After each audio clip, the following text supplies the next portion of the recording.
بسم اللہ الرحمن الرحیم۔ نبی کریم صلی اللہ علیہ وسلم نے مکہ میں جب اعلان نبوت فرمایا تو بہت کم لوگ تھے جنہوں نے ایمان قبول کیا، اکثریت انکار کر رہی تھی اور مخالفت کر رہی تھی اور اسلام کے راستے میں رکاوٹیں ڈال رہی تھی، اور ان کو اپنی اس بات پہ کوئی ندامت اور شرمندگی بھی نہیں تھی۔ ان کو تو اس بات پہ فخر تھا کہ وہ نبی کریم صلی اللہ علیہ وسلم کو ستا رہے ہیں، تکلیفیں پہنچا رہے ہیں، کوئی ان کو روکنے والا نہیں ہے، مسلمانوں پہ جس طرح چاہیں ظلم کریں، کوئی ان کا ہاتھ پکڑنے والا نہیں ہے۔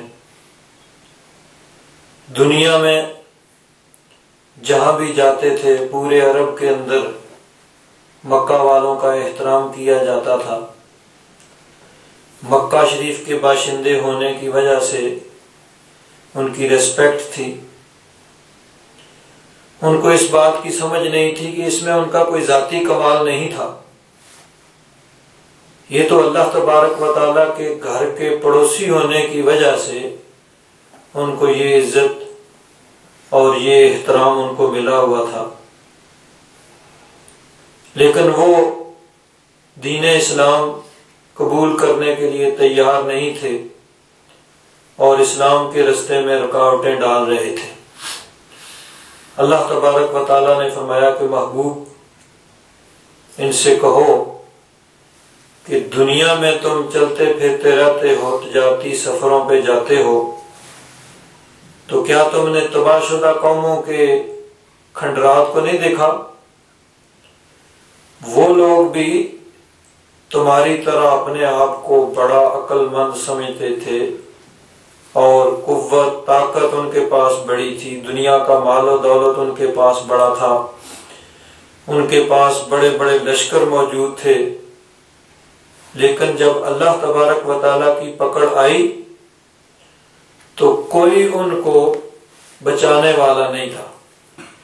اور ان کا بھی جرم کیا تھا؟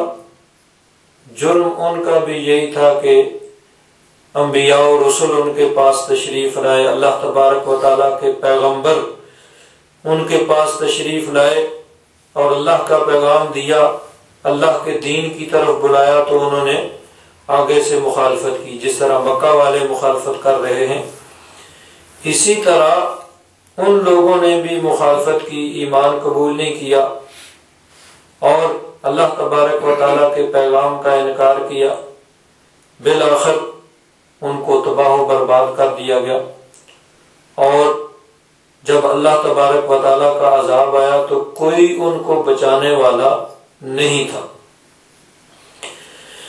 ارشاد فرمایا اولم یسیروا فی الارض، کیا انہوں نے زمین میں سیر نہیں کی، چلے پھرے نہیں؟ فینظروا، کہ دیکھتے، کیف کان عاقبۃ الذین کانوا من قبلہم، کیسا انجام ہوا ان لوگوں کا جو ان سے پہلے تھے، یعنی پہلی قومیں جنہوں نے اللہ تبارک و تعالیٰ کی احکام کو ٹھکرایا اور اللہ تبارک و تعالیٰ کی نافرمانی کی، تو ان کا انجام کیا ہوا؟ یہ زمین میں ذرا گھوم پھر کے دیکھیں، کانوا ہم اشد منہم قوۃ، وہ ان سے زیادہ قوت والے تھے۔ یہ نہیں ہے کہ ان کے پاس بڑی قوت طاقت ہے اور وہ کمزور تھے، نہیں، فرمایا ہم اشد منہم قوۃ، وہ پہلی قومیں قوت کے اعتبار سے ان مکہ والوں سے سخت تھیں۔ کس طرح؟ قوم عاد کے متعلق ہے کہ اتنے مضبوط اور توانا وہ لوگ تھے کہ جب ان پہ عذاب آیا تو ان کی لاشیں پڑی ہوئی تھیں، تو اللہ تبارک و تعالیٰ نے فرمایا کہ جب وہ قوم ہلاک کر دے گی تو کیا تھا، کأنہم اعجاز نخل منقعر، گویا وہ کھجور کے تنے پڑے ہوئے ہیں۔ کھجور کا درخت کتنا لمبا اس کا تنا ہوتا ہے، تو اس طرح وہ مضبوط اور توانا لوگ تھے۔ اور عذاب کیا آیا تھا، ہوا بھیجی، ہوا ان کو اٹھا اٹھا کے پھینکتی تھی اور پٹخ پٹخ کے ان کو ہلاک کر دیا، ان کی لاشیں پڑی ہوئی تھیں۔ تو گویا کھجور کے تنے ہیں وہ، تو اس طرح بڑے توانا مضبوط، جن کے پاس بڑے بڑے لشکر تھے، دنیا کا مال و دولت، حکومت، ہر چیز موجود تھی، لیکن جب انہوں نے اللہ تبارک و تعالیٰ کی مسلسل نافرمانی کی تو اللہ تبارک و تعالیٰ نے ان کو ہلاک کر دیا۔ فرمایا کانوا ہم اشد منہم قوۃ، وہ پہلے لوگ، پہلی قومیں قوت کے اعتبار سے ان سے زیادہ شدید تھے، سخت تھے، وآثارا فی الارض، اور زمین میں آثار کے اعتبار سے، پیچھے اپنے نشانات چھوڑ جانے کے اعتبار سے بھی وہ سخت تھے۔ فأخذہم اللہ بذنوبہم، پس اللہ تبارک و تعالیٰ نے انہیں ان کے گناہوں کی وجہ سے پکڑ لیا۔ اللہ تبارک و تعالیٰ نے ان کے گناہوں کی وجہ سے پکڑا۔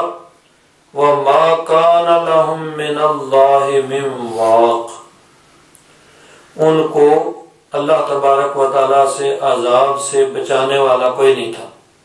وقا یقی سے واقن، اس میں فاعل کا صیغہ ہے، بچانے والا، تو کوئی بھی ان کو اللہ تبارک و تعالیٰ کے عذاب سے بچانے والا نہیں تھا کہ جب اللہ تبارک و تعالیٰ کا عذاب آئے، اللہ تبارک و تعالیٰ کی طرف سے عذاب کا حکم آ جائے، تو پھر کس میں ہمت ہے، کس میں جرأت ہے، کون ہے جو اللہ کے عذاب سے بچا سکے؟ مشرکین بتوں کی پوجا کرتے تھے اور ان پہ تکیہ کیا ہوا تھا، ان پہ بھروسہ رکھتے تھے کہ یہ بڑی قوت طاقت ہے، لیکن جب اللہ تبارک و تعالیٰ کا عذاب آیا تو یہ بت بے مقصد لا یعنی پتھر ہیں، یہ کیا کریں گے؟ تو کوئی بھی ان کو اللہ تبارک و تعالیٰ سے، اللہ تبارک و تعالیٰ کے عذاب سے نہ بچا سکا۔ فرمایا ذالک بانہم، اس کی وجہ یہ تھی جب ان کو ہلاک کیا گیا، ان پہ عذاب آیا، اس کی وجہ کیا تھی؟ ذالک بانہم کانت تأتیہم رسلہم بالبینات، اس لیے کہ ان کے پاس ان کے رسول روشن نشانیاں لے کر آئے تھے۔ تأتیہم رسلہم، ان کے رسول ان کے پاس آئے، بالبینات، روشن نشانیاں لے کر، معجزات اور اللہ تبارک و تعالیٰ کے پیغام لے کر آئے۔ فَكَفَرُوا، تو انہوں نے ان کی رسالت کا انکار کیا، اللہ تبارک و تعالیٰ کی توحید کا انکار کیا، قیامت کا انکار کیا، اللہ تبارک و تعالیٰ کے احکام سے منہ موڑا۔ فَأَخَذَهُمُ اللَّهُ، پس اللہ تبارک و تعالیٰ نے ان کو پکڑ لیا۔ إِنَّهُ قَوِيٌّ شَدِيدُ الْعِقَابِ، بے شک وہ بہت طاقتور اور سخت عذاب دینے والا ہے۔ وَلَقَدْ أَرْسَلْنَا مُوسَىٰ بِآيَاتِنَا وَسُلْطَانٍ مُبِينٍ، بے شک ہم نے موسیٰ علیہ السلام کو نشانیاں اور واضح، سلطان کا معنی معجزہ، آیات یہ بھی معجزے ہیں، نشانیاں، اور سلطان یہ خاص، اس سے مراد معجزہ ہے، تو نشانیاں اور خاص نشانی دے کر ان کو بھیجا۔ پہلے تو عمومی طور پر قوموں کا ذکر کیا کہ پہلی قومیں بڑی طاقتور تھیں، جب ان کے پاس اللہ کے رسول آئے انہوں نے انکار کیا تو ان کو ہلاک کر دیا گیا۔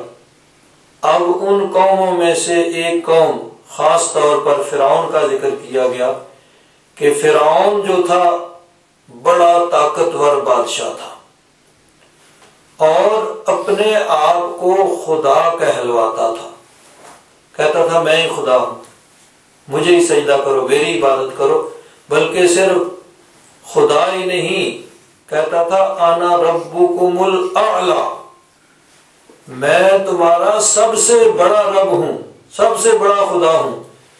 تو اس لیے پہلے عمومی طور پر ذکر کیا کہ پہلی قوموں نے بھی انکار کیا تو وہ ہلاک کر دی گئی، اب خاص فرعون کا ذکر کیا جا رہا ہے کہ ان قوموں میں سے ایک قوم یہ فرعون کی قوم بھی تھی جن کا سرگنا فرعون تھا، بڑی قوت طاقت اس کے پاس، اتنے بڑے اس کے پاس لشکر، محلات اور خادم، نوکر، دنیا کی ہر نعمت اس کے پاس موجود تھی اور قوت اور طاقت کا کوئی اندازہ نہیں تھا۔ قوت اور طاقت کے نشے میں مست ہو کر اس نے اپنے آپ کو خدا کہلوانا شروع کر دیا، اپنی عبادت شروع کروا دی۔ تو فرمایا ہم نے نشانیاں اور واضح دلیل دے کر موسیٰ علیہ السلام کو بھیجا الی فرعون، فرعون کی طرف، و حامان، حامان کی طرف، و قارون، اور قارون کی طرف۔ فرعون جو تھا وہ مصر کا بادشاہ تھا۔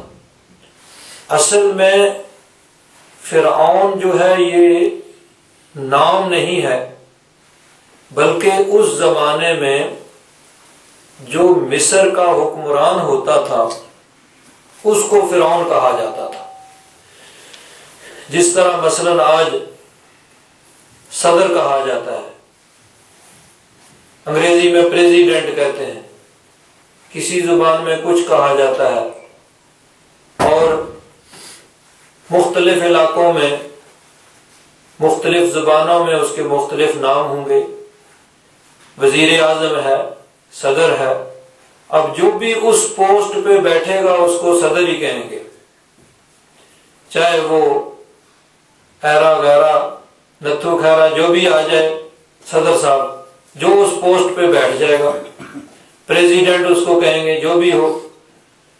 تو مصر کا جو حکمران ہوتا تھا اس کو فرعون کہا جاتا تھا، لقب تھا، ویسے نام تو اس کا غالباً رامسیس تھا جو حضرت موسیٰ علیہ السلام کے زمانے میں تھا بادشاہ، تو فرعون کے نام سے ہی مشہور ہو گیا۔ فرعون مصر کے بادشاہ کو کہا جاتا تھا، جس طرح جب حضور نبی کریم صلی اللہ علیہ وسلم نے اعلان نبوت فرمایا، اس زمانے میں جو ایران کا بادشاہ ہوتا تھا اس کو کسریٰ کہا جاتا تھا، جو بھی اس پوسٹ پہ بیٹھے اس کو کسریٰ۔ روم کے بادشاہ کو قیصر کہا جاتا تھا، جو بھی اسی طرح حبشہ کے بادشاہ کو نجاشی کہا جاتا تھا۔ تو یہ مختلف زمانوں میں مختلف نام رہے ہیں، جس طرح خلیفہ، سلطان، یہ سارے یعنی حکمران کے لیے مختلف نام استعمال کیے جاتے ہیں۔ تو فرعون اصل میں نام نہیں ہے، بلکہ مصر کے حکمران کے لیے یہ لفظ بولا جاتا تھا کہ جو بھی وہاں حکمران ہو اس کو فرعون کہا جاتا تھا۔ اب یہ گویا اس کا نام ہی بن گیا۔ اب جب فرعون بولا جائے گا تو اس سے مراد وہ شخص ہوگا جس کی طرف حضرت موسیٰ علیہ السلام تبلیغ کرنے کے لیے تشریف لے گئے تھے، اور جس کو موسیٰ علیہ السلام نے تبلیغ کی تھی اور اس نے انکار کیا تھا، اور بالآخر وہ بحر کلزم میں اپنے لشکروں سمیت غرق ہو گیا تھا۔ تو یہ اب اس کا نام ہو گیا ہے، ورنہ اس زمانے میں یہ مصر کے حکمران کے لیے یہ لفظ بولا جاتا تھا کہ جو بھی حکمران بنے گا اس کو فرعون کہا جائے گا اس زمانے میں۔ تو اب فرعون اس خاص آدمی کا نام ہو گیا، بلکہ اب فرعون جب بولا جاتا ہے تو یہ تکبر اور غرور کی طرف فوراً ذہن جاتا ہے کہ کسی آدمی کو اگر فرعون کہا جائے تو اس کا مطلب یہ ہے کہ وہ بڑا متکبر ہے، اس میں بڑا تکبر ہے، بڑا غرور ہے، اور وہ کسی کو کچھ نہیں سمجھتا، اپنے آپ کو ہی سب کچھ سمجھتا ہے۔ تو فرعون، فرعونیت، یہ اب گویا کہ تکبر اور غرور کی طرف اشارہ کیا جاتا ہے۔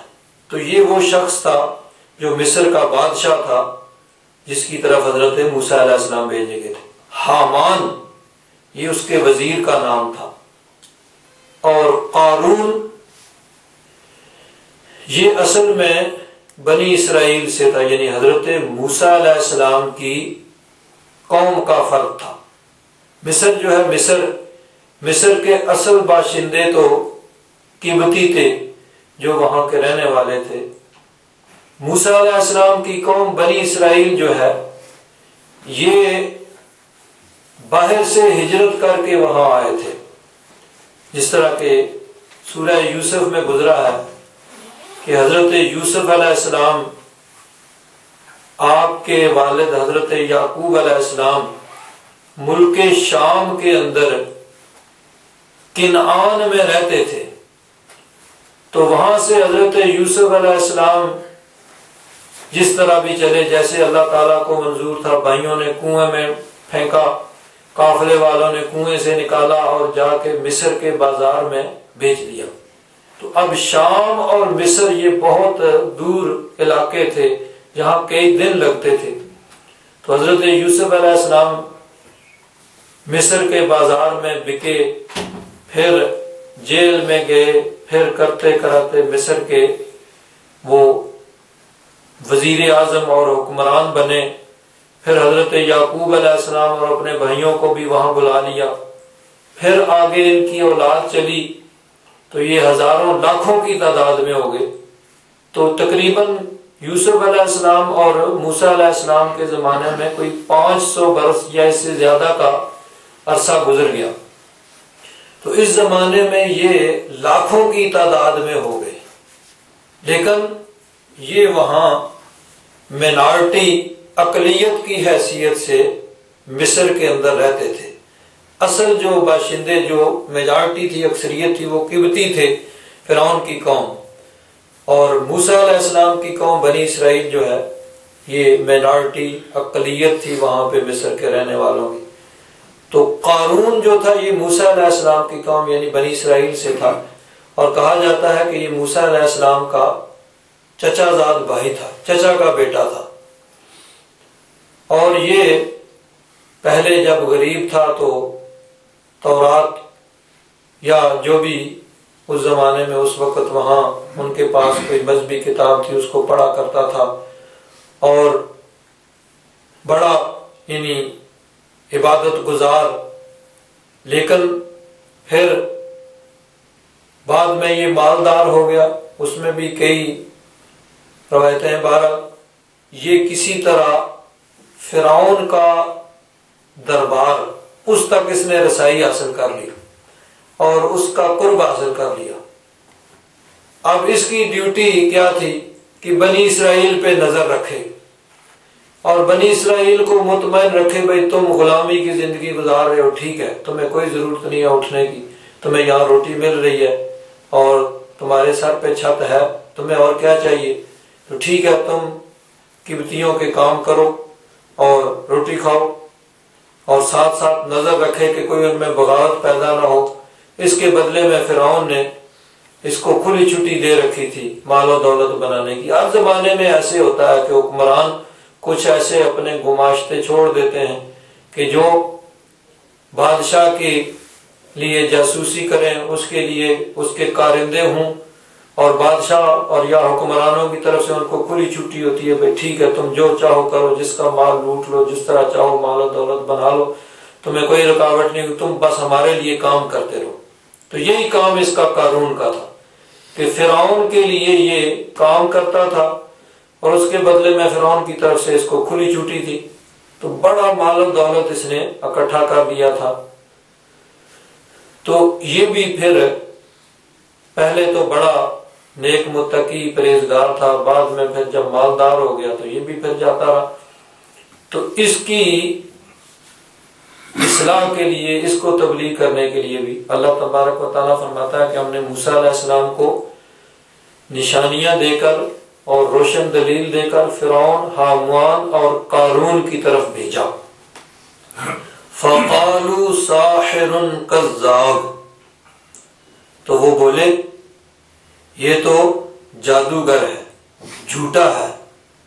ساحر اس میں فاعل کا صیغہ ہے، سحرا ساحر اس میں فاعل جادو کرنے والا، اور کذاب یہ مبالغہ کا صیغہ ہے، کاذبہ یکذب جھوٹ بولنا، اور کاذب اس میں فاعل ہوتا ہے جھوٹ بولنے والا، کذاب بہت جھوٹا۔ تو جب حضرت موسیٰ علیہ السلام روشن دلیلیں لے کر ان کے پاس آئے تو انہوں نے کہا یہ جھوٹا ہے اور جادوگر ہے۔ حضرت موسیٰ علیہ السلام کے ان معجزات کو انہوں نے جادو کا نام دیا، اور حضرت موسیٰ علیہ السلام کو کہا کہ یہ کذاب ہے، بہت جھوٹا ہے۔ فلما جاءہم بالحق من عندنا، جب موسیٰ علیہ السلام ان کے پاس ہماری طرف سے حق لے کر آئے، فلما جاءہم جب ان کے پاس آئے، بالحق کے حق کے ساتھ، جب حق لے کر آئے، من عندنا ہماری طرف سے، قالوا اقتلوا تو انہوں نے کہا قتل کر دو، ابناء الذین آمنوا معہ ان کے بیٹے جو اس پر ایمان لائے ہیں، جو بھی موسیٰ علیہ السلام پر ایمان لائیں ان کے بیٹوں کو قتل کر دو، واستحیوا نساءہم اور ان کی بیٹیوں کو زندہ رہنے دو۔ نساء عورتیں، یہاں مراد بیٹیاں ہیں۔ تو یہ فرعون نے بیٹے قتل کرنے اور بیٹیاں زندہ رکھنے کا یہ جو حکم ہے یہ دوسری مرتبہ تھا۔ پہلی مرتبہ اس وقت دیا تھا جب ابھی حضرت موسیٰ علیہ السلام کی پیدائش نہیں ہوئی تھی۔ فرعون نے خواب دیکھا تو اس خواب کی تعبیر معبروں نے، خواب کی تعبیر بتانے والوں نے یہ بتائی کہ بنی اسرائیل میں ایک ایسا لڑکا پیدا ہوگا جو تیری سلطنت کے زوال کا سبب بنے گا، جس کی وجہ سے تیری حکومت جاتی رہے گی، تیری سلطنت ختم ہو جائے گی۔ فرعون نے کہا اچھا ہم بھی تو خدا ہیں، ایسی بات ہے ہم پیدا ہی نہیں ہونے دیں گے۔ اب اس نے کیا کیا کہ جی بنی اسرائیل کے اندر جو بھی لڑکا ہو اس کو قتل کر دیا جائے، لڑکیوں کو زندہ رہنے دیا جائے اور لڑکوں کو قتل کر دیا جائے۔ ہزاروں کی تعداد میں بنی اسرائیل کے بچے جو پیدا ہوتے ہی ان کو قتل کر دیا گیا فرعون کے حکم سے۔ پھر فرعونیوں نے کہا بھئی اس طرح تو ان کی نسل ختم ہو جائے گی، تو یہ لوگ تو ہمارے کام کاج کرتے، تو ہمارا کام کاج کرنے والا کون ہوگا؟ پھر فرعون نے کہا اچھا ایسے کرو، 1 سال ان کے بچے قتل کرو، 1 سال زندہ رہنے دو۔ حضرت ہارون علیہ السلام جو حضرت موسیٰ علیہ السلام کے بڑے بھائی تھے، ان کی پیدائش اس سال میں ہوئی جس سال میں بچوں کو زندہ چھوڑا جاتا تھا، اور موسیٰ علیہ السلام کی پیدائش اس سال میں ہوئی جس سال میں وہ بچوں کو قتل کرتے تھے۔ اب اللہ تبارک و تعالیٰ کی قدرت دیکھیے کہ اللہ تبارک و تعالیٰ کی قدرت کے سامنے انسان کتنا بے بس ہے، اور اس کے باوجود انسان تکبر اور غرور کرتا ہے کہ فرعون ایک طرف تو بچوں کو قتل کروا رہا ہے کہ میں نے اس کو زندہ نہیں رہنے دینا، اللہ تبارک و تعالیٰ نے فرمایا کہ تیرے گھر میں تیرے خرچے پر اس کی ہم پرورش کروائیں گے، ویسے تو ہم قادر ہیں جس طرح چاہیں اس کی پرورش کر لیں، لیکن تیرے تکبر اور غرور کو توڑنے کے لیے تیرے گھر کے تیرے خرچے پہ اس کی ہم پرورش کروائیں گے۔ حضرت موسیٰ علیہ السلام کو اللہ تبارک و تعالیٰ کی حکمت کے مطابق آپ کی والدہ نے دریا میں ڈال دیا، آپ کے بچے وہ جس صندوق کے اندر وہ بہتا ہوا نہر دریا سے نکلتی تھی، پیچھے 20ویں سپارے میں یہ واقعہ تفصیل سے گزر چکا ہے۔ فرعون کے محل میں سے وہ نہر گزرتی تھی، وہاں گئی، انہوں نے پکڑ لیا اس کو، تابوت کو کھولا تو دیکھا ایک بچہ ہے۔ فرعون کی بیوی نے کہا بھئی ہم اس کو اپنا بیٹا بنا لیں گے۔ کسی نے کہا یہ وہی نہ ہو جو تمہاری سلطنت کے زوال کا سبب بنے گا۔ فرعون کی بیوی نے کہا یہ پتہ نہیں کہاں سے آ رہا۔ اب موسیٰ علیہ السلام اس کے گھر کے مال کے اندر. اب ایک اور قدرت خدا بندی کہ موسیٰ علیہ السلام کسی عورت کا دودھ نہیں پیتے، بڑے پریشان ہو گئے. بالآخر موسیٰ علیہ السلام کی والدہ آئیں تو آپ نے دودھ پینا شروع کر دیا. فرعون نے کہا بھئی سارا خرچہ ہم برداشت کریں گے، تم اس کی پرورش کرو، چاہے ہمارے محل میں رہو چاہے اپنے گھر میں لے جاؤ، جس طرح بھی ہو. تو اللہ تبارک و تعالیٰ نے اس کے تکبر اور غرور کو اس طرح توڑا کہ جس کے لیے تو ہزاروں کی تعداد میں بچوں کو قتل کروایا تو نے، وہ ہم اس کو زندہ رکھیں گے، تیرے محل میں تیرے خرچے پہ اس کی پرورش ہوگی. تو موسیٰ علیہ السلام اس کے محل میں اس کے خرچے پہ پرورش پاتے ہیں. تو ایک تو وہ حکم تھا، اس وقت اس نے بنی اسرائیل کے بچوں کو قتل کرنے کا حکم دیا تھا. اب یہ دوبارہ اس وقت حکم دیا جا رہا ہے جب موسیٰ علیہ السلام بڑے ہو جاتے ہیں اور اس اعلان نبوت کرتے ہیں اور جا کے فرعون کو تبلیغ کرتے ہیں. تو اس وقت اس کے بعد جب کچھ لوگ ایمان لے آئے، بنی اسرائیل جو تھے، بلکہ فرعون کی قوم میں سے بھی کچھ لوگ اکا دکا اس طرح ماننے والے تھے، آگے کا ذکر آ رہا ہے اگلے رکوع میں. تو اب فرعون نے یہ حکم دیا کہ اقتلوا ابناء الذین آمنوا معہ، جو بھی اس پر ایمان لائے ہیں ان کے بیٹوں کو قتل کر دو، واستحیوا نساءہم، اور ان کی عورتوں کو، بچیوں کو زندہ رہنے دو. تو یہ ایک یعنی انہوں نے بہت گہری سازش تیار کی کہ اس طرح کوئی بھی ان کا کلمہ پڑھنے کے لیے تیار نہیں ہوگا، کوئی ایمان نہیں لائے گا. لیکن اللہ تبارک و تعالیٰ فرماتا ہے وَمَا قَيْدُ الْكَافِرِينَ إِلَّا فِي ضَلَالٍ، کافروں کا مکر گمراہی میں ہے، کیا کر سکتے ہیں؟ اللہ تبارک و تعالیٰ کی تدبیر کو وہ روک تو نہیں سکتے. وَقَالَ فِرْعَوْنُ، اور فرعون نے کہا ذرونی، مجھے چھوڑو،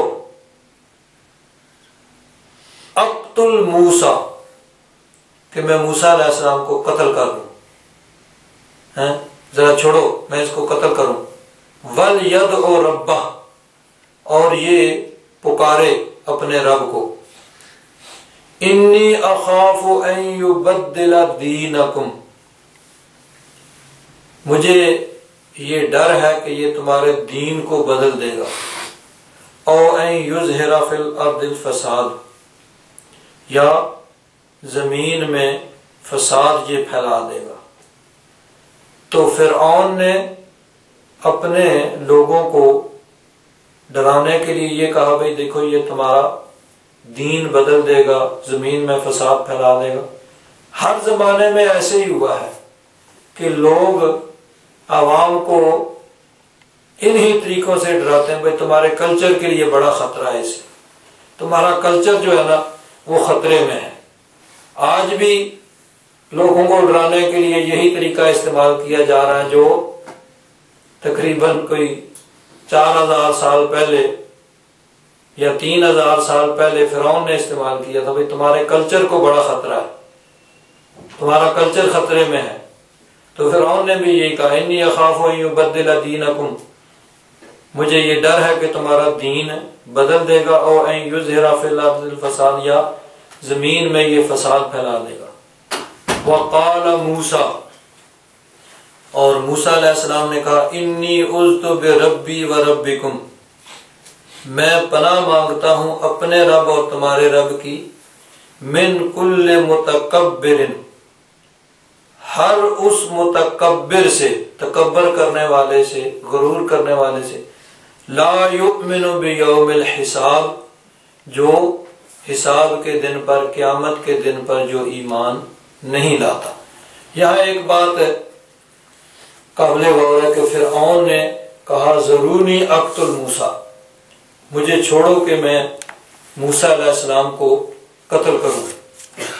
اب اس کی مختلف توجیہات مفسرین کرام نے بیان کی ہیں کہ ایک تو یہ ہے کہ فرعون موسیٰ علیہ السلام کو قتل کرنا چاہتا تھا، لیکن اس کی قوم کے کچھ لوگ اس کو منع کرتے تھے کہ نہیں، قتل نہیں کرو.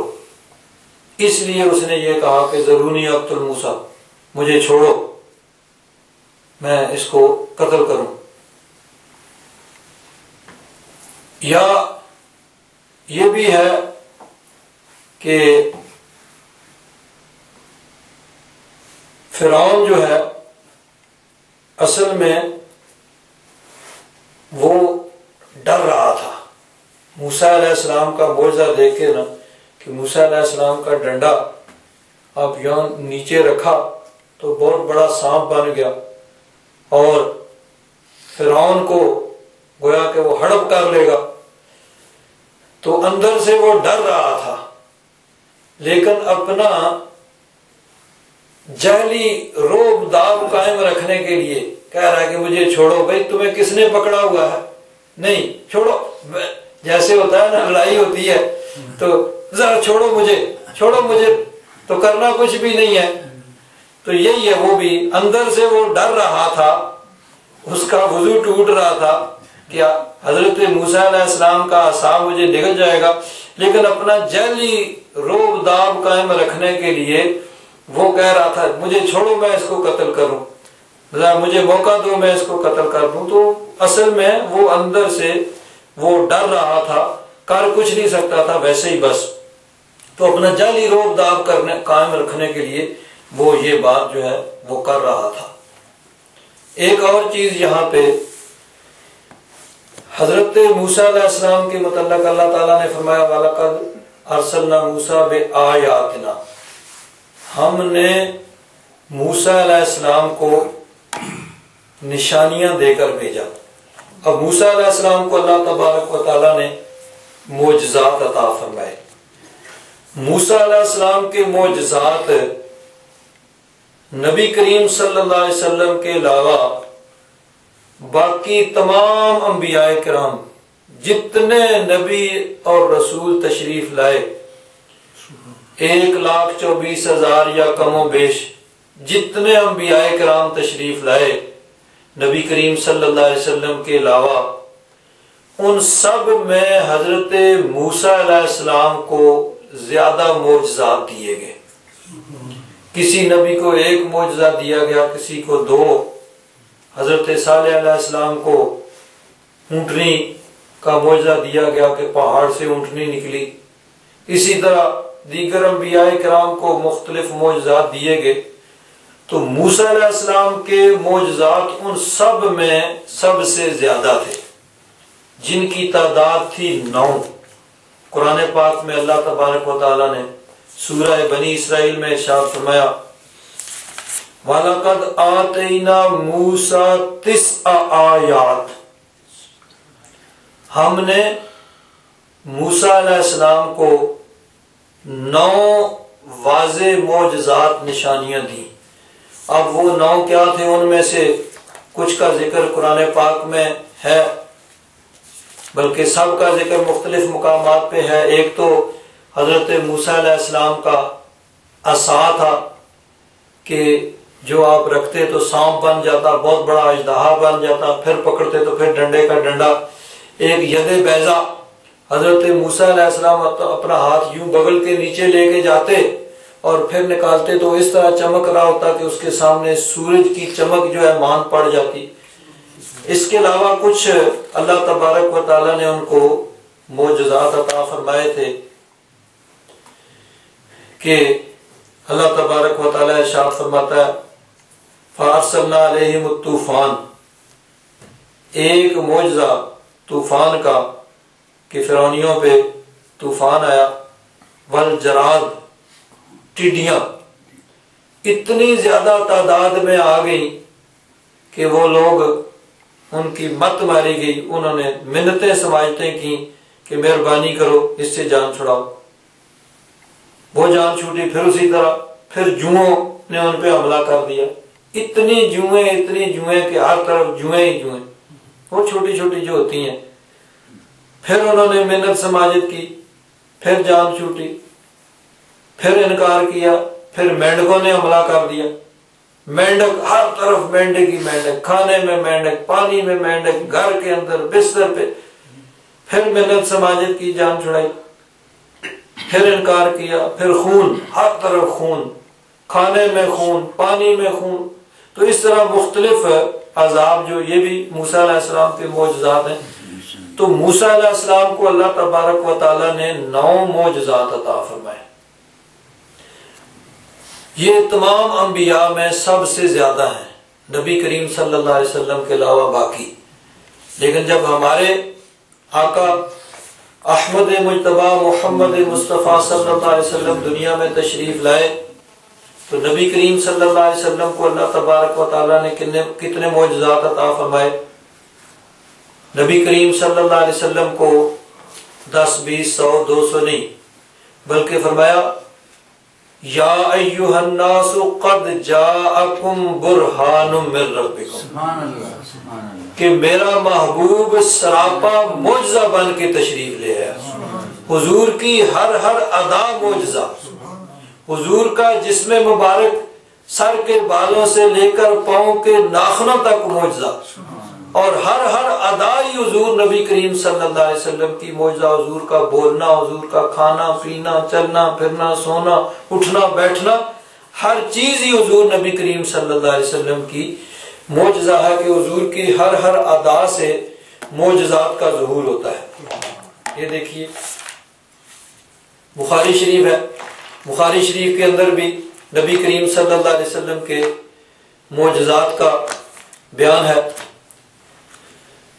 حضرت ابو ہریرہ رضی اللہ تعالیٰ عنہ انہوں نے عرض کیا یا رسول اللہ، یا حبیب اللہ، میں آپ کی حدیثیں سنتا ہوں لیکن پھر بھول جاتا ہوں، یعنی آپ کے فرمان سننے کے بعد مجھے یاد نہیں رہتے، تو کیا کروں؟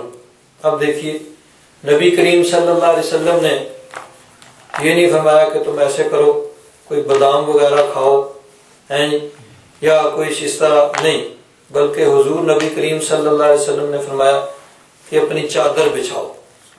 حضرت ابو ہریرہ اپنی چادر بچھاتے ہیں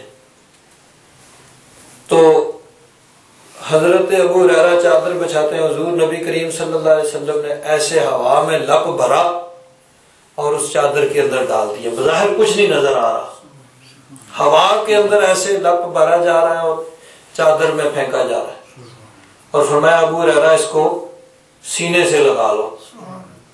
حضرت ابو ہریرہ نے سینے سے لگا لیا، اس چادر کو اوڑھ لیا. اب بظاہر کچھ بھی نہیں نظر آتا. نسیان دور کرنے کے لیے نہ کوئی انجیکشن، نہ کوئی گولی، نہ کوئی دوائی، نہ کوئی ورزش، نہ کوئی خوراک. چادر کے اندر کچھ چیز غیب کی ڈال دی جو کسی کو نظر نہیں آئی، اور فرمایا سینے سے لگا لو. حضرت ابو ہریرہ رضی اللہ تعالیٰ عنہ فرماتے ہیں کہ قسم ہے اس کے بعد پھر میں کوئی چیز بھولا ہی نہیں کوئی. اب دیکھیے حضرت ابو ہریرہ سب سے زیادہ حدیثیں جو ہیں انہوں نے روایت کی ہیں. تمام صحابہ اکرام میں سے سب سے زیادہ روایات حضرت ابو ہریرہ کی ہیں. حالانکہ ابو ہریرہ صرف 3 سال تک نبی کریم صلی اللہ علیہ وسلم کے ساتھ رہے. 3 سال، یعنی 7 ہجری میں خیبر کے فتح کے موقع پہ ایمان لائے اور اس کے 3 سال بعد نبی کریم صلی اللہ علیہ وسلم کا وصال ہو گیا. تو 3 سال تک حضور کے ساتھ رہے. تو روایات حدیثیں سب سے زیادہ، حالانکہ دیگر صحابہ کرام جو ہیں وہ مدینہ میں رہنے والے حضرت انس بن مالک رضی اللہ تعالیٰ عنہ 10 سال حضور کے ساتھ رہے، اور خادم خاص صبح شام دن رات ہر وقت حضور کے ساتھ. اور بعض صحابہ اکرام جو مکہ مکرمہ میں بھی کوئی 8 سال، کوئی 10 سال، کوئی 13 سال تک حضور کے ساتھ رہا. تو میکسیمم اعلان نبوت کے بعد 23 سال بنتے ہیں. تو اتنا عرصہ صحابہ اکرام رہنے والے، لیکن حضرت ابو ہریرہ صرف 3 سال حضور کے ساتھ رہے. لیکن حدیثیں تمام صحابہ اکرام سے سب سے زیادہ حضرت ابو ہریرہ سے مروی ہیں، اس لیے کہ حضور نے عالم غیب سے کچھ ڈال دیا، بھولتے ہی نہیں. جو کچھ سنا حضور سے سنا، دیگر صحابہ اکرام سے سنا، سب یاد ہو گیا. بلکہ حضرت ابو ہریرہ رضی اللہ تعالیٰ عنہ فرماتے ہیں میں نے نبی کریم صلی اللہ علیہ وسلم سے 2 طرح کے علوم سیکھے ہیں. ایک علم تو وہ ہے جس کو میں نے پھیلا دیا، سب کے سامنے بیان کر دیا. اب یہ جو سب سے زیادہ حدیث ہے یہ ایک علم ہے، آدھا علم ہے. اب دوسرا علم کیا ہے؟ فرماتے ہیں دوسرا علم اگر میں بیان کر دوں تو میرا گلا کاٹ دیا جائے، وہ لوگوں کی سمجھ میں نہیں آئے گا، لوگوں کی سمجھ سے بالا ہے. تو اس لیے فرمایا نہیں، وہ عام لوگوں کے بیان کرنے والا نہیں ہے. تو وہ حضرت ابو ہریرہ رضی اللہ تعالیٰ عنہ نے بیان نہیں کیا. اسی طرح دیکھیے حضرت جابر بن عبداللہ رضی اللہ تعالیٰ عنہ روایت کرتے ہیں، فرماتے ہیں، یہ بھی بخاری شریف ہے، آتش الناس یوم الحدیبیہ،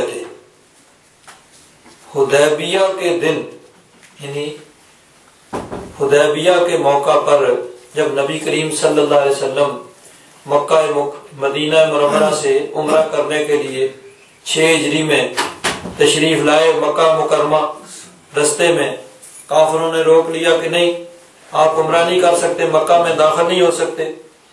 تو مکہ سے باہر حرم شریف کی حد پہ حدیبیہ کے میدان میں حضور نبی کریم صلی اللہ علیہ وسلم نے قیام فرمایا. اب وہاں حدیبیہ کے اندر ایک کنواں تھا جس کے اندر تھوڑا سا پانی تھا، لوگوں نے نکالا، پانی ختم ہو گیا، خشک ہو گیا.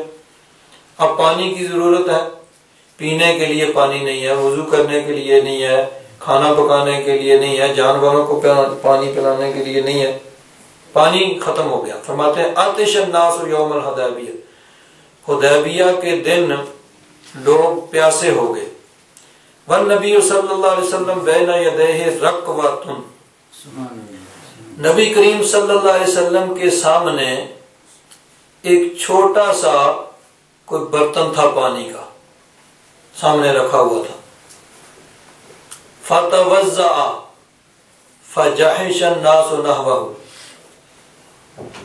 تو حضور نبی کریم صلی اللہ علیہ وسلم نے وضو کیا، پس لوگ اس پہ جھبٹ پڑے اس کو حاصل کرنے کے لیے. فقال ما لکم، فرمایا کیا بات ہے؟ قالوا لیس عندنا ماء نتوضأ ولا نشرب الا ما بین یدیک، حضور بس یہی پانی ہے جو آپ کے سامنے پڑا ہوا ہے. ایک تو ہے نا کہ تبرک کے لیے حضور نبی کریم صلی اللہ علیہ وسلم کے وضو کا جو غسالہ ہوتا تھا اس کو صحابہ کرام تبرک کے طور پر حاصل کیا کرتے تھے. حدیث پاک میں آتا ہے کہ حضور کے وضو کا پانی نیچے نہیں گرنے دیتے تھے، اس کو حاصل کر کے اپنے چہروں پہ مل لیتے تھے، اور جس کو وہ نہیں ملتا تھا وہ دوسرے کے ہاتھ جو ہیں ان کے ساتھ ہاتھ وہ مس کر کے اپنے چہرے پہ مل لیتا تھا. لیکن اب یہاں کیا ہے؟ عرض کیا حضور بس یہی پانی ہے، یہ چھوٹے سے برتن میں جو آپ کے سامنے پڑا ہوا ہے، اور پانی کو نہیں، نہ پینے کے لیے نہ وضو کرنے کے لیے. حضور نبی کریم صلی اللہ علیہ وسلم نے کیا کیا؟ فوضع یدہ فی الرکوۃ، حضور نے اپنا ہاتھ اس برتن کے اندر رکھ دیا.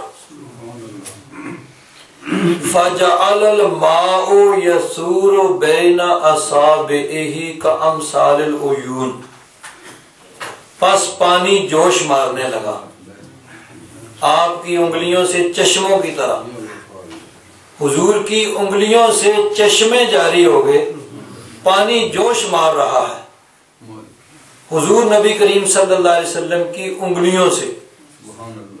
اب دیکھیے حضرت موسیٰ علیہ السلام کا یہ معجزہ ہے کہ آپ کی قوم نے پانی مانگا، صحرا کے اندر پانی نہیں ہے. حضرت موسیٰ علیہ السلام نے ایک پتھر پہ اپنا عصا، ڈنڈا، وہ جو آپ کا ڈنڈا تھا معجزہ، وہ ڈنڈا مارا تو اس پتھر سے 12 چشمے جاری ہو گئے. 12 قبیلے تھے آپ کے بنی اسرائیل کے، 12 چشمے جاری ہو گئے، ہر قبیلے کے لیے الگ الگ گھاٹ. بھائی کہیں لڑائی جھگڑا بھی نہ ہو کہ دوسرے قبیلے کے گھاٹ سے پانی لینے کے لیے جائیں گے. 12 چشمے جاری ہو گئے. تو بلا شبہ یہ حضرت موسیٰ علیہ السلام کا بہت بڑا معجزہ ہے. کہ پتھر سے ڈنڈا مار کے عصا مار کے 12 چشمے جاری کر دیے، لیکن پتھر یہ ایسی چیز ہے کہ جس سے پانی نکلتا ہی رہتا ہے، پہاڑوں میں چشمے پتھر سے پہاڑ سے نکل رہے ہوتے ہیں، لیکن نبی کریم صلی اللہ علیہ وسلم کا معجزہ یہ ہے کہ حضور نے اپنے ہاتھوں کی انگلیوں سے چشمے جاری کر دیے، چشمے جاری ہیں۔ تو حضرت جابر بن عبداللہ فرماتے ہیں فشربنا، ہم نے وہ پانی پیا، وتوضأنا، ہم نے وضو کیا۔ دیگر احادیث مبارکہ میں ہے کہ جتنے برتن تھے پانی کے سب بھر لیے، جانوروں کو پلایا، جس کو وضو کی ضرورت تھی وضو کیا، پینے کی ضرورت تھی پیا، سب برتن بھر لیے، لیکن پانی ہے کہ جوش مار رہا ہے، ختم ہونے کا نام نہیں لیتا۔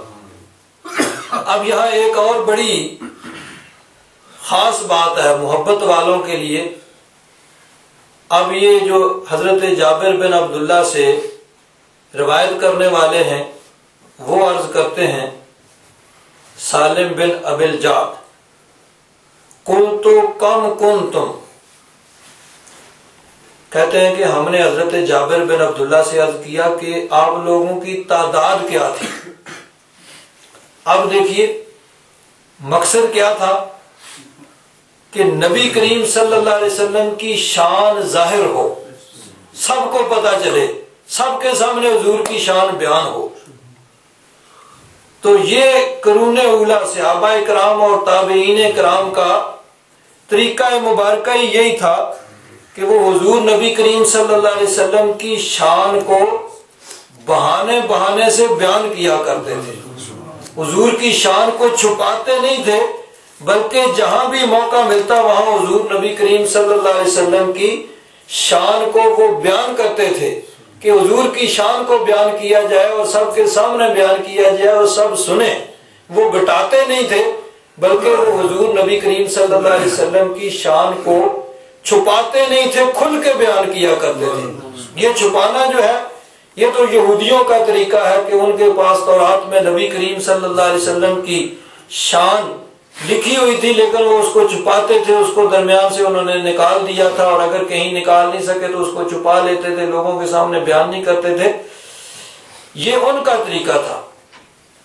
محبت والے جو صحابہ کرام سے لے کر آج تک وہی ہیں جو حضور نبی کریم صلی اللہ علیہ وسلم کی شان کو بیان کرتے ہیں۔ اور یہاں یہ بھی یاد رکھیے کہ اگر کوئی حضور نبی کریم صلی اللہ علیہ وسلم کی شان کو گھٹانے کی کوشش کرے گا تو حضور کی شان گھٹ نہیں جائے گی۔ اللہ تبارک و تعالیٰ نے اتنی بلند شان عطا فرمائی ہے کہ حضور کی شان کے اندر کوئی کمی نہیں ہوگی، لیکن جو چھپانے والا گھٹانے والا ہے وہ خود اپنی قبر کو تاریک کر رہا ہے، اپنے لیے جہنم کا سامان کر رہا ہے۔ اور اگر ہم حضور نبی کریم صلی اللہ علیہ وسلم کی شان کو بیان کرتے ہیں تو ہمارے بیان کرنے سے حضور کی شان کوئی بڑھ نہیں جائے گی۔ اللہ تعالیٰ نے بہت بلند شان عطا فرمائی ہے۔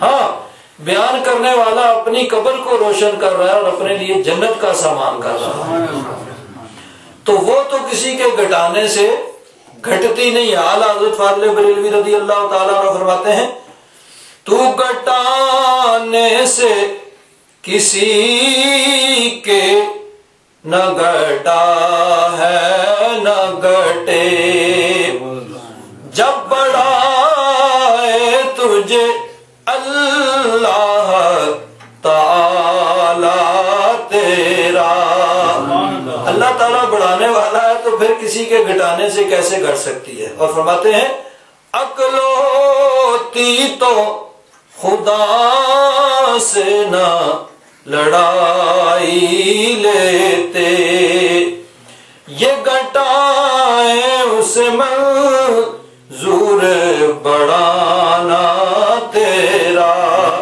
اللہ تعالیٰ تو بڑھا رہا ہے اور جو گھٹانے کی کوشش کرتا ہے گویا وہ رب سے لڑائی کر رہا ہے۔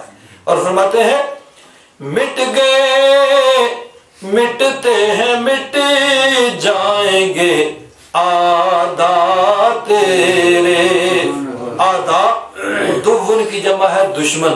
یا رسول اللہ آپ کے سارے دشمن مٹ گئے، ابو جہل سے لے کر قیامت تک جتنے بھی ہیں مٹ گئے، اور جو باقی آئیں گے وہ مٹ جائیں گے۔ یہ جو ہر دور میں ہوا ہے نا، کبھی کسی طرح حضور کی شان میں بے ادبی گستاخی کی جاتی ہے، کہیں کوئی خاکے بنائے جاتے ہیں، کہیں کوئی فلم بنائی جاتی ہے، یہ سب دشمن آگے بھی مٹ گئے اور آئندہ بھی مٹ جائیں گے۔ مٹ گئے مٹتے ہیں مٹ جائیں گے عادات تیرے، نہ مٹا ہے نہ مٹے گا کبھی چرچا تیرا۔ کیوں؟ وجہ کیا ہے؟ فرماتے ہیں وَرَفَعْنَا لَكَ ذِکْرَکَ کا ہے سایہ تجھ پر۔ اللہ تعالیٰ نے فرمایا وَرَفَعْنَا لَكَ ذِکْرَکَ، محبوب ہم نے آپ کے ذکر کو بلند کر دیا۔ اللہ تعالیٰ جب ذکر بلند کرنے والا ہے تو پھر کس طرح مٹ سکتا ہے؟ وَرَفَعْنَا لَكَ ذِکْرَکَ کا ہے سایہ تجھ پر، بول بالا ہے تیرا ذکر ہے اونچا تیرا۔ تو اب تابعی حضرت سالم بن ابی الجعد جو حضرت جابر سے روایت کرتے ہیں، وہ فرماتے ہیں کہ ہم نے حضرت جابر بن عبداللہ سے عرض کی کہ وہ جو حضور کی انگلیوں سے چشمے جاری ہوئے تھے، آپ فرماتے ہیں ہم نے پیا، وضو کیا، اور دیگر روایات میں یہ ہے کہ سب نے برتن بھر لیے، جانوروں کو پلا لیا اور پانی اسی طرح جوش مار رہا ہے، تو آپ لوگ تھے کتنے؟ اب دیکھیے کس طرح حضور کی شان صحابہ کرام بیان کرتے ہیں۔ حضرت جابر بن عبداللہ نے ارشاد فرمایا کہ ہم تھے تو 1500، 15 ہم 1500 تھے۔ اب دیکھیے جواب پورا ہو گیا۔ انہوں نے پوچھا بھائی کتنے تھے؟ کہا بھائی 1500 تھے۔ لیکن پیار والے، محبت والے جب موقع ملتا ہے تو اپنے آقا کی شان کھل کے بیان کرتے ہیں۔ فرماتے ہیں کہ ہم 1500 تھے، لیکن لو کننا 100,000 لکفانا، اگر ہم 100,000 یعنی 1,00,000 بھی ہوتے تو وہ پانی ہمیں پورا ہو جاتا۔ 1500 تھے۔ تمہارے سوال کا جواب یہ ہے کہ کتنے تھے؟ 1500 تھے، لیکن اگر ہم 1,00,000 بھی ہوتے تو وہ پانی کافی ہو جاتا۔ یہ ہے صحابہ کرام کا طریقہ کہ جب بھی موقع ملے حضور کی شان کو بیان کرو، حضور نبی کریم صلی اللہ علیہ وسلم کی شان کو چھپاؤ نہیں، بیان کرو، حضور نبی کریم صلی اللہ علیہ وسلم کی عظمت کو بیان کرو۔ اور یہ صحابہ کرام ہیں جن کے ایمان کو اللہ تبارک و تعالیٰ نے معیار قرار دیا ہے، آئیڈیل، ان کا ایمان آئیڈیل ہے۔ اللہ تبارک و تعالیٰ نے قرآن پاک میں ارشاد فرمایا فَإِنْ آمَنُوا بِمِثْلِ مَا آمَنْتُمْ بِهِ، اے میرے نبی کے صحابہ اکرام، اگر یہ لوگ ایمان لائیں بِمِثْلِ مَا آمَنْتُمْ، جس طرح تم ایمان لائے ہو، فَإِنْ آمَنُوا بِمِثْلِ مَا آمَنْتُمْ بِهِ فَقَدِ اهْتَدَوْا، پہلا سپارہ ہے، آخری رکوع ہے، سورہ بقرہ کی آیت نمبر 137، کہ اگر دوسرے لوگ بھی وہ جو ایمان کا صرف دعویٰ کرتے ہیں، اندر کفر رکھتے ہیں، اور یہودی عیسائی مشرک بعد میں آنے والے سب، اگر وہ ایمان لائیں بمثل آمنتم بہی، اے میرے نبی کے صحابہ جس طرح تم ایمان لائے ہو، فقد اہتدوا، تب وہ ہدایت یافتہ ہوں گے۔ فَإِن تَوَلَّوْا وَإِن تَوَلَّوْا فَإِنَّمَا هُمْ فِي شِقَاقٍ، اور اگر وہ منہ موڑے تو پھر وہ شقاق میں ہیں، یعنی ابھی شک میں پڑے ہوئے ہیں، پھر ابھی وہ رستے میں، ابھی منزل پہ نہیں پہنچے۔ تو اللہ تبارک و تعالیٰ کی بارگاہ میں ایمان مقبول ہے صحابہ کرام جیسا، جس طرح کا ایمان صحابہ کرام کا تھا اس طرح کا ایمان جس کا ہوگا، یعنی جس کا عقیدہ نظریہ وہ ہوگا جو صحابہ کرام کا تھا، اس کا ایمان اللہ تبارک و تعالیٰ کی بارگاہ میں مقبول ہوگا۔ اور صحابہ کرام کا نظریہ کیا تھا؟ بخاری شریف کی حدیث سے میں بیان کر رہا ہوں کہ وہ موقع بے موقع اپنے نبی کی شان کو بیان کیا کرتے تھے۔ جب بھی موقع ملتا اپنے آقا کی شان کو بیان کرتے اور اپنے آقا کی شان کو ظاہر کیا کرتے تھے۔ یہ ہے ان لوگوں کا طریقہ جن کا ایمان آئیڈیل ہے۔ تو جس کا ایمان اس طرح ہوگا، جس کا طریقہ یہ ہوگا کہ اپنے نبی کی شان کو کھل کے بیان کرے گا جب بھی موقع ملے، بلکہ موقع پیدا کیا جاتا ہے، کریٹ کیا جاتا ہے، چانس موقع پیدا کر کے وہاں اپنے نبی کی شان کو بیان کیا جائے۔ جس طرح حضرت جابر بن عبداللہ موقع پیدا کر رہے ہیں کہ انہوں نے پوچھا بھائی کتنے تھے، فرمایا 1500 تھے، جواب ہو گیا، لیکن دیکھا کہ حضور کی شان بیان کرنے کا موقع آ گیا ہے، چلو بیان کرو۔ کہتے ہیں کہ 1500 تھے، لیکن اگر 1,00,000 بھی ہوتے تو وہ پانی ہمیں کافی ہو جاتا۔